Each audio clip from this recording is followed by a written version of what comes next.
So hello again, and in this short video I'm going to show you the features in Cash Forecaster software around the loans section for this template cash flow forecasting tool. So we're looking at, I've just entered a test company limited, and we've got a beginning period of the 1st of April 2015. So I'm just going to scroll down here to the loan section, or the setup to do with the loans. So you've got various boxes here that you can adjust for the loan. The first one is whether the interest is charged to the loan or not.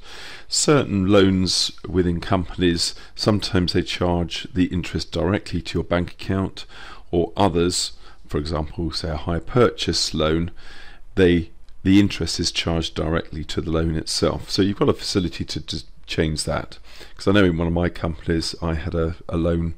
It was actually a loan to help purchase the company. The loan repayments coming out of the bank account were the capital amount, so the loan was just reducing by the capital amount, and the interest was charged directly to our bank account. The next box is to put in the interest rate for the loan, so quite simply you'd put in say 5%.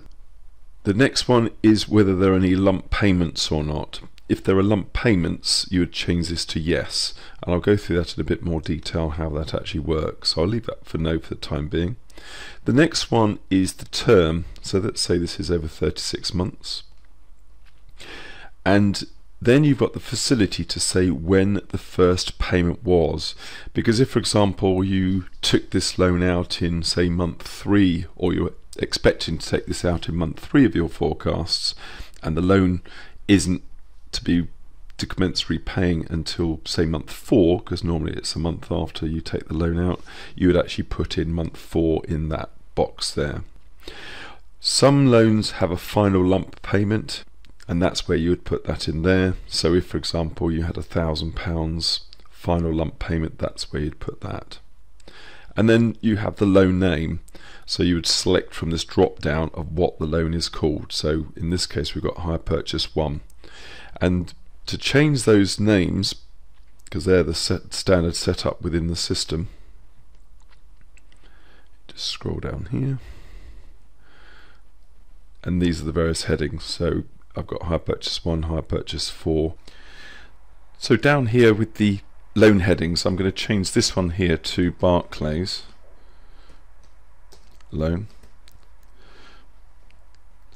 and come back up to the top where the loans are, which will allow me to then select that. So that will be the name of the loan, so you can recognize that in all your reports and various data entry screens. So for example, if it was an opening balance, you'll see there's the Barclays loan, so you could enter an opening balance there. On the data entry screens, you've got your loan advances and the lump repayments, so you've got Barclays loan, so you can quite quickly just enter whenever the advance is on there. So what I'm going to do is just come back to here, and we've said that the first payment is in month 4, but I'm actually going to change that to month 1. I'm going to delete the final lump for the minute. I'm going to go to my data screen, and I'm going to say that we get a loan advance of say £5,000 in month 1. So what that's done, if I go to our loans report and I go to the top of there, so here we see we've got test company limited, the interest rate we've put in for the loan 5%, term of 36 months, interest charged to the loan yes or no. In this case yes it is.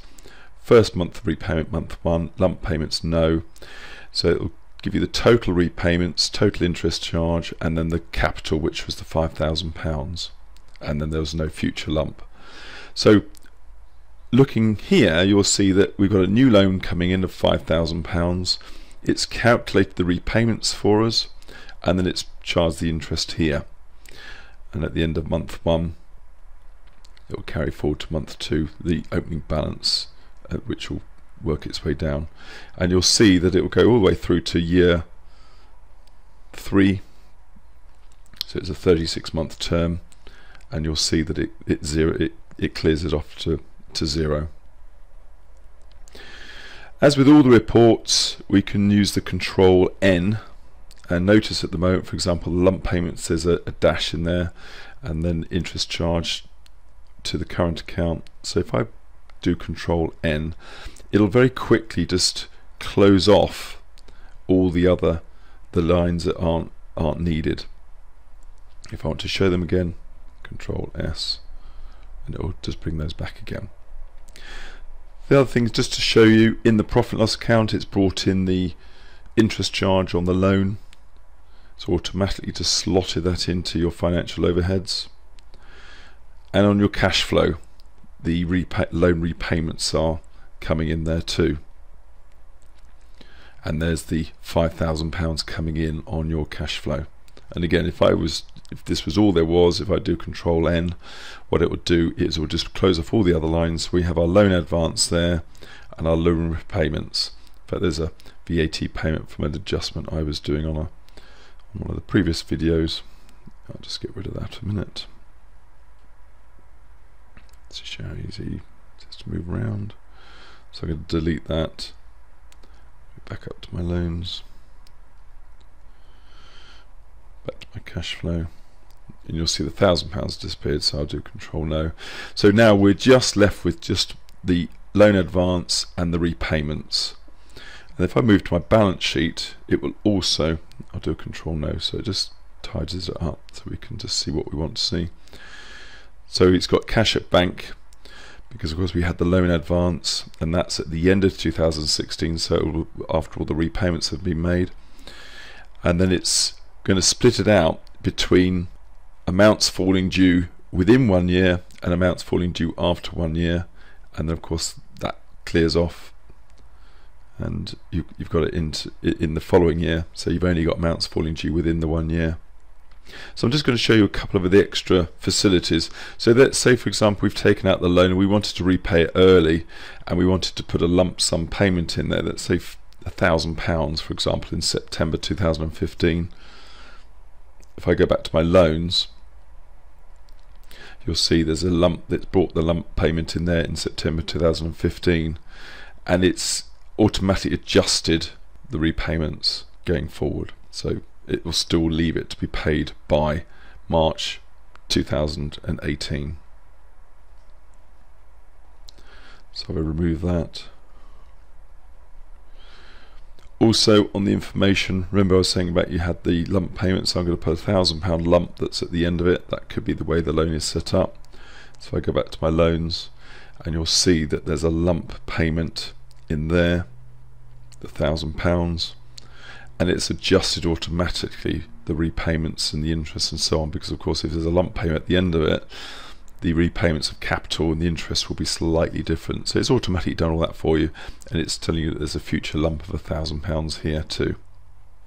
The other thing we talked about earlier on was whether the interest was charged to the loan or not. So if it wasn't charged to the loan, it's charged straight to the current account. If I say no to that, and I come back to my loans, notice how now there's no interest charged here. All that's coming through here is the capital amounts, which does include the final lump payment too. So if I go to my cash flows, I'll do a Control Show. But now what these are is the interest element and the loan payment. If I go to my profit and loss account, the interest charge there is the same as before. So coming back here as well, with the lumps set to yes or no, if I set that lumps to yes, what will happen if I go to my loans, all the repayments will have disappeared. Now it could be in the same case that interest is still charged to the loan, so I'll change that back to yes.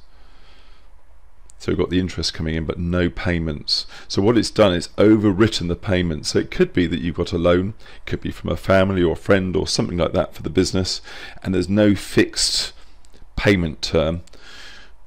So then instead on here you might say, well okay, I'm going to pay them £500 here, I'm going to pay them another £250 there, and so on. And then here the repayments will be taken off to adjust the balance. And of course in this case the loan will carry on, so although the the final lump of £1,000, because that will be based upon selling it forward 36 months. Because we haven't set it to be repaid as such, it would just carry on beyond. So on your balance sheets, just control show that, you'll see that the amounts due within 1 year is just the smaller amounts of the interest, and then the balance outstanding until you actually start putting in lump payments.